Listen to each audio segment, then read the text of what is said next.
नमो भगवते वासुदेवाय। ज्येष्ठ मास के शुक्ल पक्ष की एकादशी निर्जला एकादशी।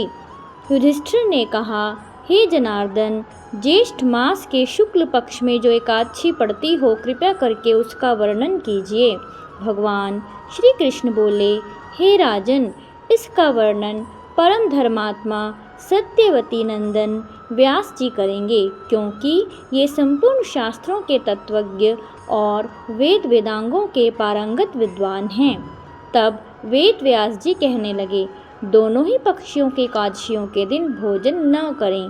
द्वादशी के दिन स्नान आदि से पवित्र हो फूलों से भगवान केशव की पूजा करें। फिर नित्य कर्म समाप्त होने के पश्चात पहले ब्राह्मणों को भोजन देकर अंत में स्वयं भोजन करें। राजन, जननाशोच और मरणाशोच में भी एकादशी को भोजन नहीं करना चाहिए, यानी सूतक और पातक में भी एकादशी को भोजन नहीं करना चाहिए। यह सुनकर भीमसेन बोले, परम बुद्धिमान पितामह, मेरी उत्तम बात सुनिए। राजा युधिष्ठिर, माता कुंती, द्रौपदी, अर्जुन, नकुल और सहदेव ये एकादशी को कभी भोजन नहीं करते तथा मुझसे भी हमेशा यही कहते हैं कि भीमसेन तुम भी एकादशी को न खाया करो, किंतु मैं उन लोगों से यही कहता हूँ कि मुझसे भूख नहीं सही जाएगी। भीमसेन की बात सुनकर व्यास जी ने कहा, यदि तुम्हें स्वर्गलोक की प्राप्ति अभिष्ट है और नरक को दूषित समझते हो, तो दोनों पक्षों के एकादशियों के दिन भोजन न करना। भीमसेन बोले, महाबुद्धिमान पितामह, मैं आपके सामने सच्ची बात कहता हूँ। एक बार भोजन करके भी मुझसे व्रत नहीं किया जा सकता, फिर उपवास करके तो मैं रह ही कैसे सकता हूँ। मेरे उदर में वृक नामक अग्नि सदा प्रज्वलित रहती है, अतः जब मैं बहुत अधिक खाता हूँ तभी यह शांत होती है। इसलिए महामुने, मैं वर्ष भर में केवल एक ही उपवास कर सकता हूँ, जिससे स्वर्ग की प्राप्ति सुलभ हो तथा जिसके करने से मैं कल्याण का भागी हो सकूँ। ऐसा कोई एक व्रत निश्चय करके बताइए, मैं उसका यथोचित रूप से पालन करूँगा। व्यास जी ने कहा, भीम, ज्येष्ठ मास में सूर्य वृष राशि पर हो या मिथुन राशि पर शुक्ल पक्ष में जो एकादशी हो, उसका यत्न पूर्वक निर्जल व्रत करो। केवल कुल्ला या आचमन करने के लिए मुख में जल डाल सकते हो। उसको छोड़कर किसी प्रकार का जल विद्वान पुरुष मुख में न डाले, अन्यथा व्रत भंग हो जाता है। एकादशी को सूर्योदय से लेकर दूसरे दिन के सूर्योदय तक मनुष्य जल का त्याग करे तो यह व्रत पूर्ण होता है। तदनंतर द्वादशी को प्रभात काल में स्नान करके ब्राह्मणों को विधि पूर्वक जल और स्वर्ण का दान करे। इस प्रकार सब कार्य पूरा करके जितेंद्रिय पुरुष ब्राह्मणों के साथ भोजन करे। वर्ष भर में जितनी एकादशियाँ होती हैं, उन सब का फल निर्जला एकादशी के सेवन से मनुष्य प्राप्त कर लेता है, इसमें तनिक भी संदेह नहीं है।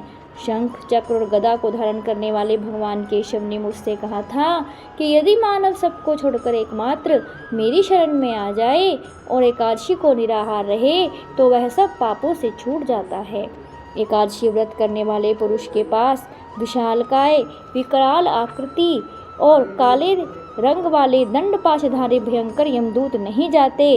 अंतकाल में पीताम्बरधारी सौम्य स्वभाव वाले, हाथ में सुदर्शन धारण करने वाले और मन के समान वेगशाली विष्णुदूत आखिर इस वैष्णव पुरुष को भगवान विष्णु के धाम में ले जाते हैं।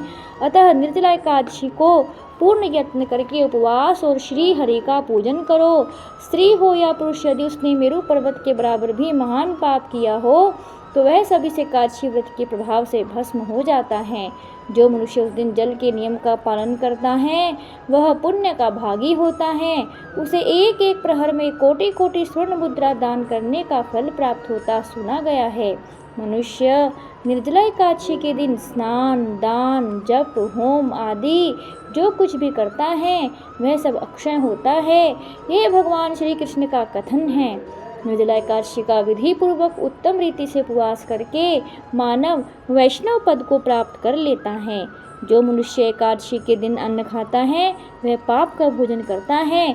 इस लोक में वह चांडाल के समान है और मरने पर दुर्गति को प्राप्त होता है। जो ज्येष्ठ के शुक्ल पक्ष में एकादशी को उपवास करके दान करेंगे वे परम पद को प्राप्त होंगे। जिन्होंने एकादशी को उपवास किया है वे ब्रह्म हत्यारे, शराबी, चोर तथा गुरुद्रोही होने पर भी सब पातकों से मुक्त हो जाते हैं। कुंती नंदन, निर्जला एकादशी के दिन श्रद्धालु स्त्री पुरुषों के लिए जो विशेष दान और कर्तव्य निविहित हैं उन्हें सुनो। उस दिन जल में शयन करने वाले भगवान विष्णु का पूजन और जल में धेनु का दान करना चाहिए अथवा प्रत्यक्ष धेनु या घृतमय धेनु का दान उचित है। पर्याप्त दक्षिणा और भांति भांति के मिष्ठान्नों द्वारा यत्नपूर्वक ब्राह्मणों को संतुष्ट करना चाहिए। ऐसा करने से ब्राह्मण अवश्य संतुष्ट होते हैं और उनके संतुष्ट होने पर श्री हरि मोक्ष प्रदान करते हैं। जिन्होंने शम, दम और दान में प्रवृत्त हो श्री हरि की पूजा और रात्रि में जागरण करते हुए इस निर्जला एकादशी का व्रत किया है उन्होंने अपने साथ ही बीती हुई 100 पीढ़ियों और आने वाली 100 पीढ़ियों को भगवान वासुदेव के परम धाम में पहुंचा दिया है। निर्जला एकादशी के दिन अन्न, वस्त्र, गो, जल, शैया, सुंदर आसन, कमंडलू तथा छाता दान करने चाहिए। जो शिष्ट तथा सुपात्र ब्राह्मण को जूता दान करता है वह सोने के विमान पर बैठकर स्वर्गलोक में प्रतिष्ठित होता है। जो इस एकादशी की महिमा को भक्तिपूर्वक सुनता अथवा उसका वर्णन करता है वह स्वर्गलोक में जाता है। चतुर्दशी युक्त अमावस्या को सूर्य ग्रहण के समय श्राद्ध करके मनुष्य जिस फल को प्राप्त करता है वही फल इसके श्रवण से भी प्राप्त होता है। पहले दंत धावन करके यह नियम लेना चाहिए कि मैं भगवान केशव की प्रसन्नता के लिए एकादशी को निराहार रहकर आचमन के सिवा दूसरे जल का त्याग करूँगा। द्वादशी को देवेश्वर भगवान विष्णु का पूजन करना चाहिए। गंध, धूप, पुष्प और सुंदर वस्त्र से विधि पूर्वक पूजन करके जल के घड़े के दान का संकल्प करते हुए निम्नांकित मंत्र का उच्चारण करें। देव देव ऋषिकेश संसार अवतारक उद कुंभ प्रदानेन नए माम परमाम गतिम, अर्थात संसार सागर से तारने वाले हे देव देव ऋषिकेश, इस जल के घड़े का दान करने से आप मुझे परम गति की प्राप्ति कराइए। भीमसेन, ज्येष्ठ मास में शुक्ल पक्ष की जो शुभ एकादशी होती है उसका निर्जल व्रत करना चाहिए। उस दिन श्रेष्ठ ब्राह्मणों को शक्कर के साथ जल के घड़े दान करने चाहिए। ऐसा करने से मनुष्य भगवान विष्णु के समीप पहुंचकर आनंद का अनुभव करता है। तत्पश्चात द्वादशी को ब्राह्मण भोजन कराने के बाद स्वयं भोजन करे। जो इस प्रकार पूर्ण रूप से पापनाशिनी एकादशी का व्रत करता है वह सब पापों से मुक्त हो अनामय पद को प्राप्त होता है। यह सुनकर भीमसेन ने भी इस शुभ एकादशी का व्रत आरंभ कर दिया। तब से यह लोक में पांडव द्वादशी के नाम से विख्यात हुई। कथासार, भक्त को चाहिए कि वह अपनी कमजोरियों को अपने गुरुजनों या परिवार के बड़ों से न छिपाए, उन पर विश्वास रखते हुए अपनी समस्या उन्हें बताएं ताकि वे इसका कोई उचित उपाय बताएं तथा बताए गए उपाय पर श्रद्धा और विश्वास पूर्वक अमल करना चाहिए। अपने पितामह व्यास जी की कृपा से भीमसेन भी एक एकादशी का व्रत करके सभी एकादशियों का फल प्राप्त करके स्वर्ग के भागी बने। ओम नमो भगवते वासुदेवाय। ओम नमो भगवते वासुदेवाय। ओम नमो भगवते वासुदेवाय।